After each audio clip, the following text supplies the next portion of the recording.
SONN stock analysis Thursday. Is it a buy or not? Watch this 1 minute video till the end to find out. Look, I'm the only guy in the space who's done this for 42,000 videos and actually documented everything. It's all on my YouTube channel. I've seen what's printing me money and what's not. Sonnet BioTherapeutics, and by the way, it's all documented, you know, so you can go ahead and check it out on your own.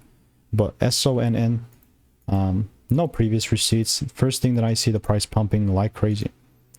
Hey, there's some drawings here, but it's the previous one. This is like years old. What I'll personally do first off is that this is my demand zone, and here's the top that I have. But bro, clearly, if the price does not pull down a bit and gives me any sort of shift, then clearly I'm not going to be taking advantage of this. Not taking advantage like for real, but I'll be just waiting for rules to be met. You know what I mean? Like SONN related. I have no receipts, which is totally fine. I'm very hyped, you know, about tomorrow, because this can be huge and we can be of something big. If you want to get to those 5-10k months, absolutely risk free, click the first link in the description, learn the sauce. 1,200 people have tried it.